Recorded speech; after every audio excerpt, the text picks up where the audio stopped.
chez vous en ce dimanche de la miséricorde.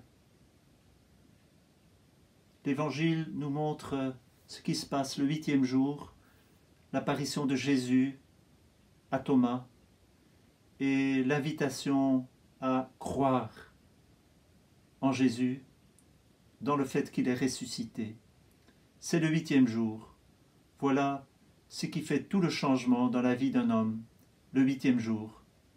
Si Dieu a tout créé en 6 jours, le 7e jour il s'est reposé, le 8e jour c'est la création nouvelle, c'est la résurrection dans laquelle Dieu fait toutes choses nouvelles. Voilà que ce dimanche est appelé depuis Jean-Paul II le dimanche de la miséricorde. Jean-Paul II aura canonisé Sainte Faustine et le message que Jésus, à travers Sainte Faustine, a voulu donner au monde, celui de croire davantage en la miséricordieuse bonté de Dieu. La miséricorde, en fait, si nous regardons bien, si nous écoutons bien, c'est le bouleversement de Dieu au fond de ses entrailles. Dieu est bouleversé dans ses entrailles parce qu'il a créé l'homme par amour. L'homme pécheur s'est détourné de lui et Dieu va, dans son grand amour, choisir tous les moyens pour venir sauver l'homme.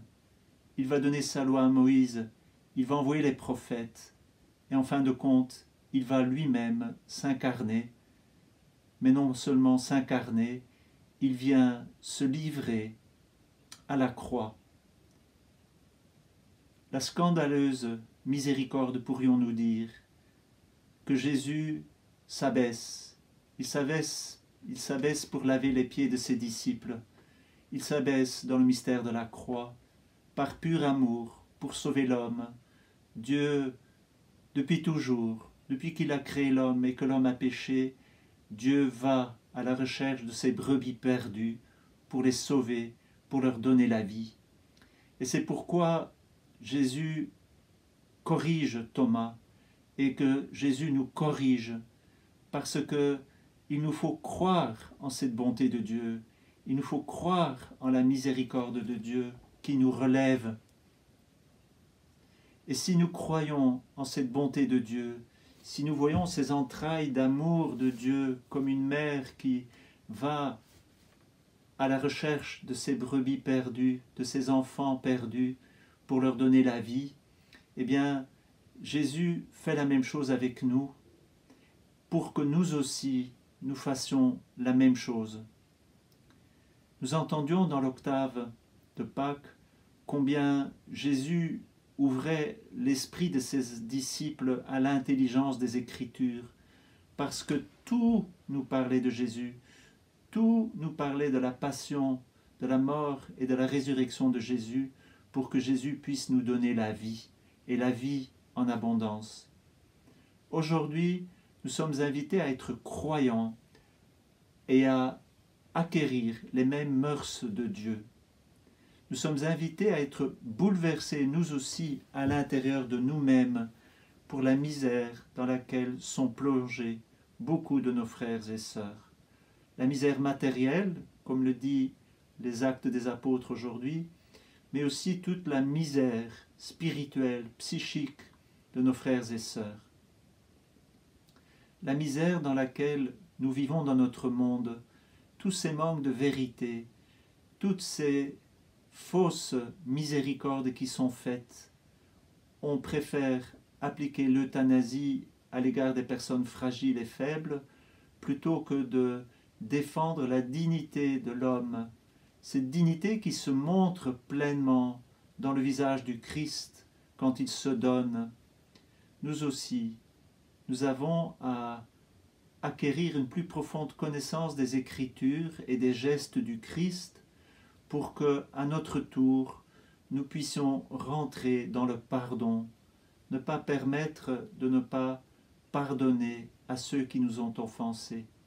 Il nous faut être plus ardents dans le désir d'être comme Dieu.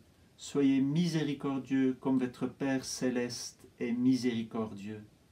Voilà pourquoi nous faisons l'Lectio Divina, pourquoi nous recevons les sacrements, pour que peu à peu notre vie soit une vie à la hauteur du mystère du Christ. C'est vrai que quand Dieu nous fait miséricorde, il s'incarne, il se donne à nous, il vient nous guérir, il vient nous sauver.